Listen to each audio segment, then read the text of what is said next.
Señores, Nicolás Dujovne manifestando. No volvamos al fondo, Carlos. ¿Qué es eso? Bueno, hay una campaña extrañísima, organizada por el exoficialismo, donde asocia el arreglo con los holdouts con volver al fondo.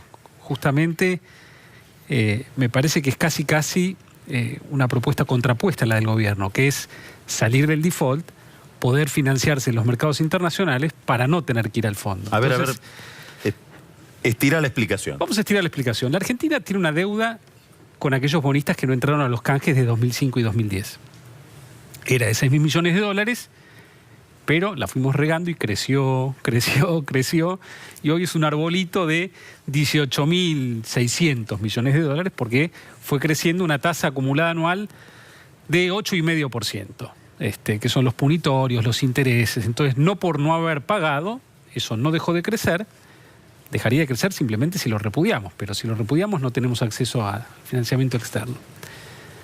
Entonces, la propuesta del gobierno es, bueno, vamos a pagar eso con una quita de 38%, vamos a bajar esa deuda a 12.000 y además vamos a emitir bonos que los vamos a colocar en una tasa del 7,5%, que es inferior a la tasa que devengaría esa deuda de 18.000, ¿no? Entonces nos ahorramos plata, quitamos parte del capital, encima la tasa de interés que nos cuesta es menor. Es importante comparar las dos tasas. 7,5 contra 8,5, que es lo que venimos devengando judicialmente por barrer la basura abajo de la alfombra.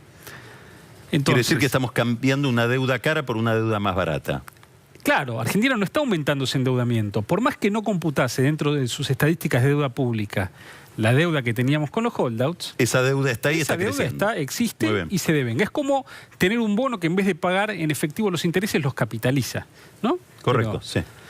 Bueno, ahora, así como es extrañísima el planteo de... La consigna. No volvamos al fondo.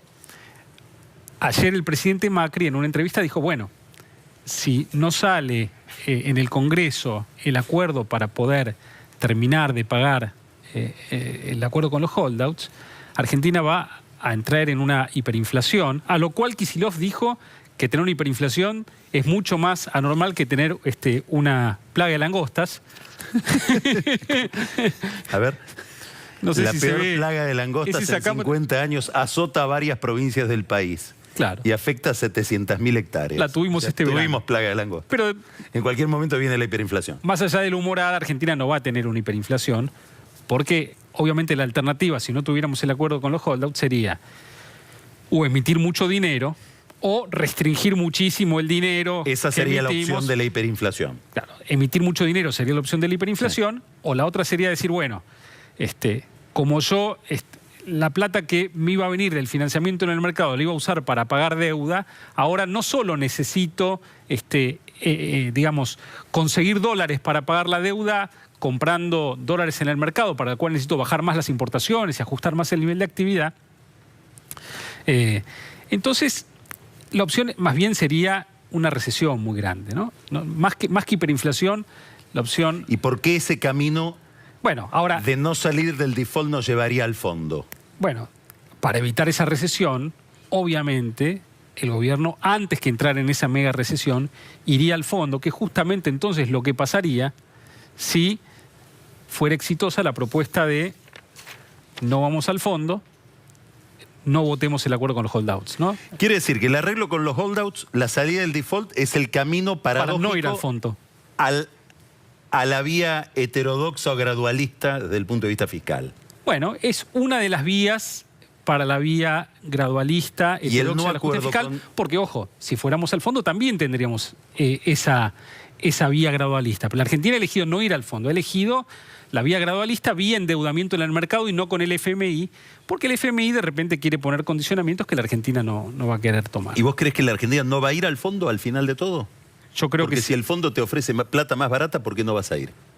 Yo creo que tendría lógica ir, que no estaría mal, entiendo los condicionamientos políticos. Entonces, si la Argentina puede financiarse en el mercado a una tasa razonable...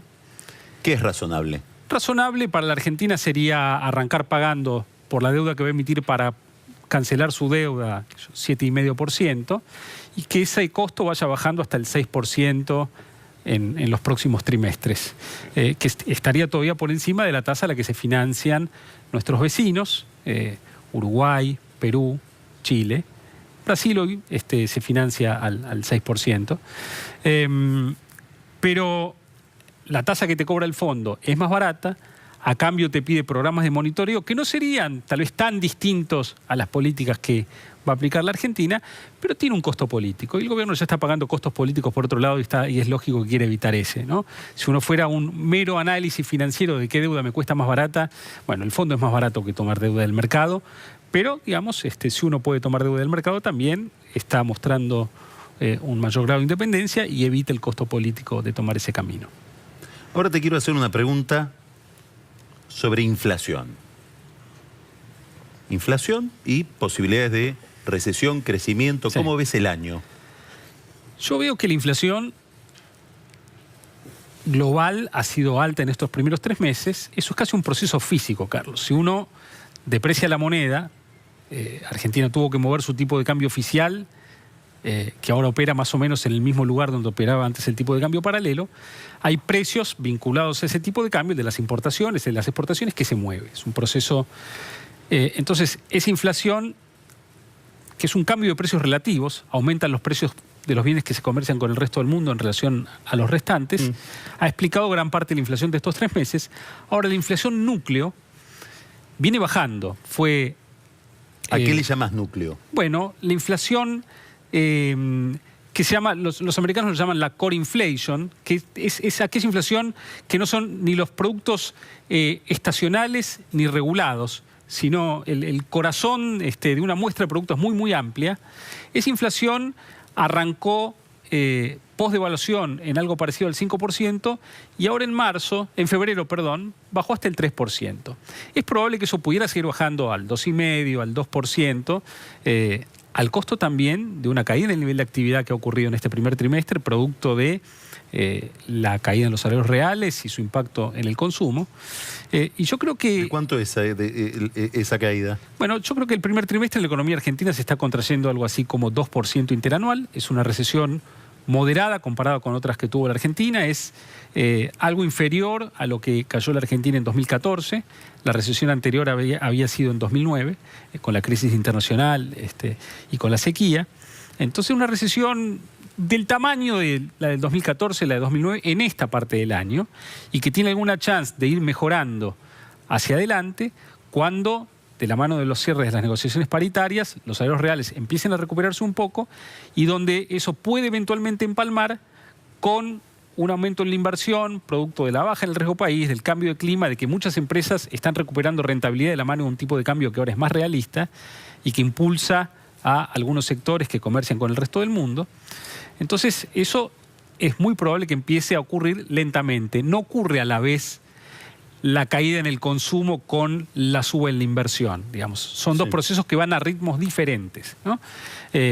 Y donde la estabilidad del programa económico, que el programa económico entre en una etapa virtuosa de desinflación, tiende a reincentivar el aumento en la inversión. Entonces, yo creo que eso lo podemos ver a partir de el tercer trimestre probablemente, y llegar los que están comprando y vendiendo dólares. Sí. Ahora en los mercados de futuros, ¿qué están diagnosticando? ¿Creen en lo que vos decís o están más nerviosos? Bueno, lo que están haciendo es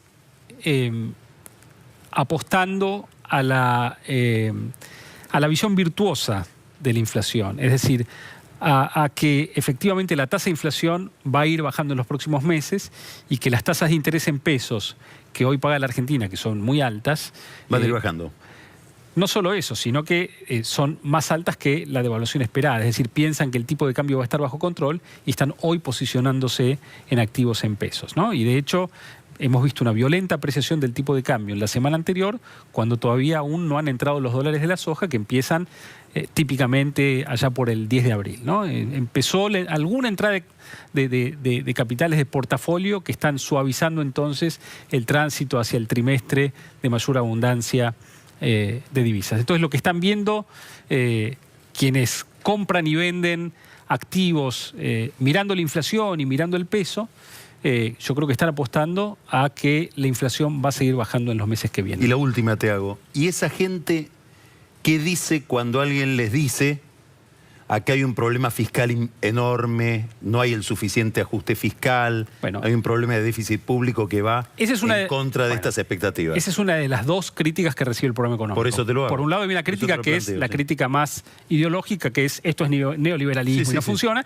Y hay otra que es, bueno, como acá no hay un ajuste fiscal suficiente, va a haber que emitir muchos pesos, el tipo de cambio va a estar fuera de control y ese escenario virtuoso no se va a producir porque la recesión va a ser más fuerte y Macri va a perder gobernabilidad.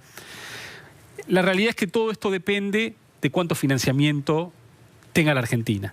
Si hay demanda de deuda argentina, tanto en pesos como en dólares, para transitar este año en donde todavía el déficit fiscal es alto, la visión virtuosa del programa económico va a ser la que se imponga. ¿Y por qué los que se están yendo del dólar apuestan a que va a haber dólares y que va a haber financiamiento? ¿Por qué no hay una expectativa de que el dólar se va a ir para arriba, sino para abajo? ¿Qué están mirando? Yo creo que están mirando, por ejemplo... En términos de deuda, ¿no? Yo creo que están mirando, por ejemplo, que la inversión directa externa en la Argentina, en los últimos años, ha sumado menos de 1 punto del PBI, cuando en promedio en la región han dado por 3 puntos y medio del producto, aún ahora con estos precios de los commodities y con cierta sensación de crisis. Si la Argentina pudiera tener la mitad de la inversión directa externa que tienen estos países, los dólares sobrarían en el mercado de cambios y la Argentina probablemente tendría que convivir con un problema más bien de sobrevaluación de la moneda más que de depreciación. Y quienes están apostando hoy al peso están con esta visión en la cabeza de que en la Argentina van a aparecer los dólares. Te doy unos numeritos muy chiquitos. Acaba de colocar la provincia de Buenos Aires 1.250 millones de dólares. Está por colocar la ciudad de Buenos Aires, la provincia de Mendoza, la empresa Pampa, probablemente Clarín también, para fondear parte de su operación vinculada a Nextel. Y siguen los nombres. Y cada una de esas operaciones son entre 500 y 1.000 millones de dólares, con lo cual a mí me da la sensación de que estamos entrando en un periodo donde el problema para el gobierno va a ser un poquito más de abundancia de dólares que de falta de dólares.